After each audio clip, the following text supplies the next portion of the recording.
नमस्कार दोस्तों, news one India की इस खास पेशकश में मैं राज कौशिक आपका स्वागत करता हूं, आपको प्रणाम करता हूं।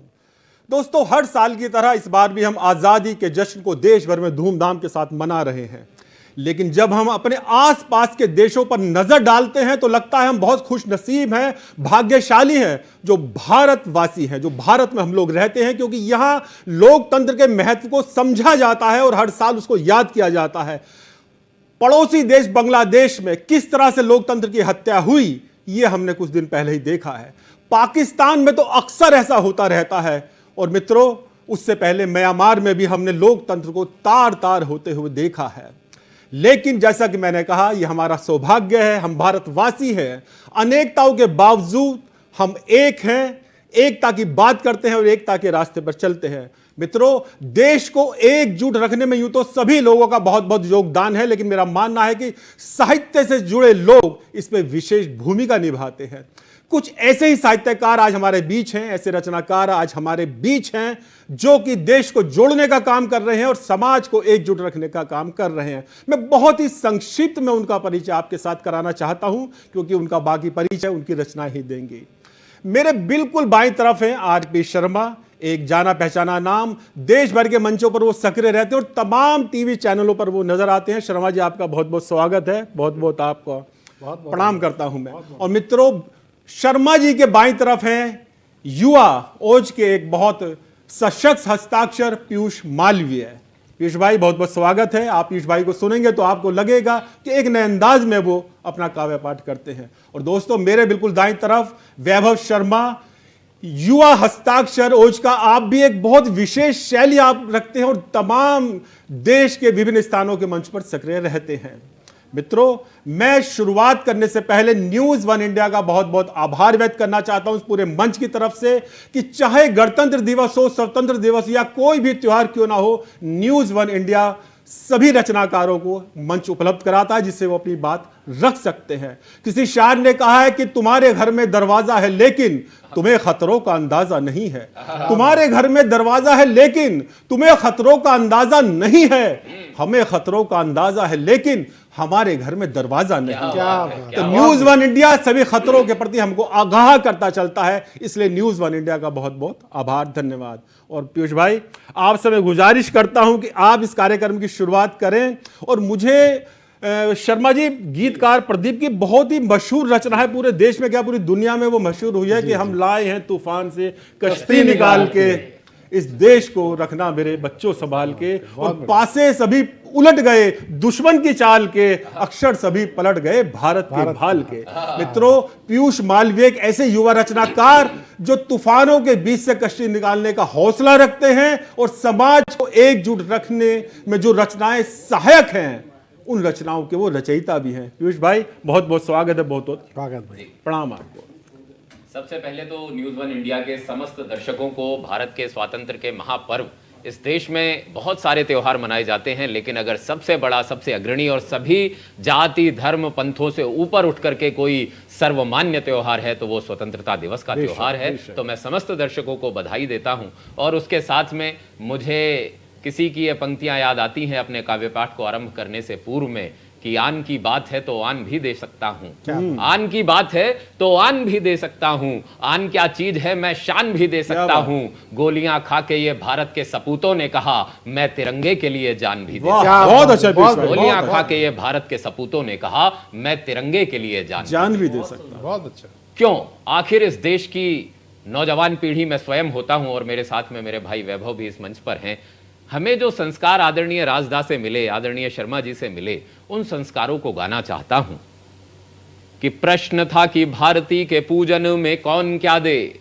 माता भारती का पूजन हो रहा है और कौन कौन लोग क्या क्या वस्तुएं समर्पित कर रहे हैं। दादा, इतनी सी छंद की भूमिका है। क्यों युवा पीढ़ी श्लाघनीय है कि प्रश्न था कि भारती के पूजन में कौन क्या दे। प्रश्न था कि भारती के पूजन में कौन क्या दे, धनी लोग धन का सामान दे के आ गए।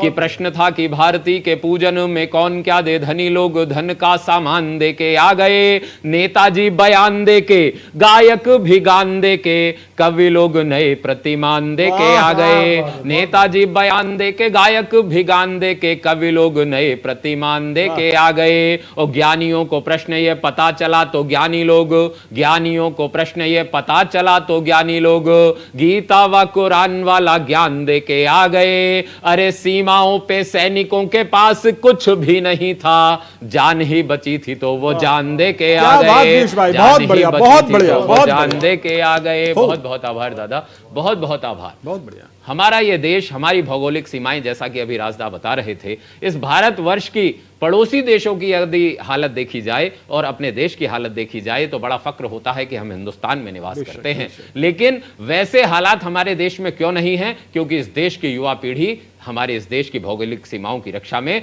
24 घंटे तैनात है। यदि उनको हटा लिया जाए तो मात्र क्षण भर की देर लगेगी, पल भर की देर लगेगी और भारत देश में भी वैसे ही हालात हो जाएंगे। तो उन्हीं युवा शक्तियों को प्रणाम करते हुए अगला छंद निवेदित करता हूं दादा। स्वागत।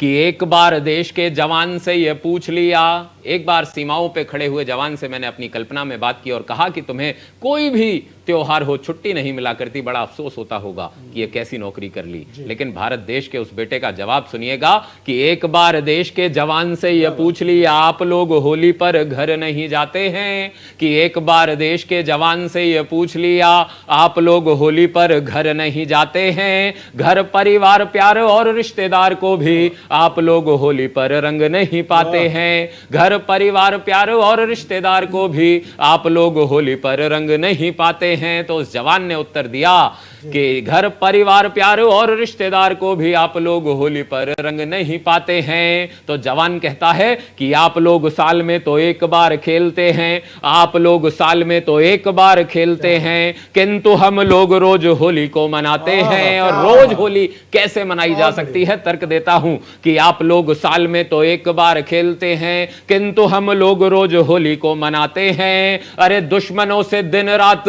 गोलीबारी करते हैं, या तो उसे रंगते या खुद रंग जाते हैं, या तो बहुत अच्छा पीयूष भाई, बहुत या अच्छा, खुद बहुत रंग अच्छा। जाते हैं, या तो बिल्कुल उसे सच रंगते या खुद रंग जाते हैं। बहुत बहुत आभार, बहुत बहुत प्रणाम उस देश की युवा शक्ति, हमारे देश की युवा शक्ति जिसकी बदौलत हमारा यह देश सुरक्षित है और हम स्वतंत्रता का ये महापर्व मना रहे हैं।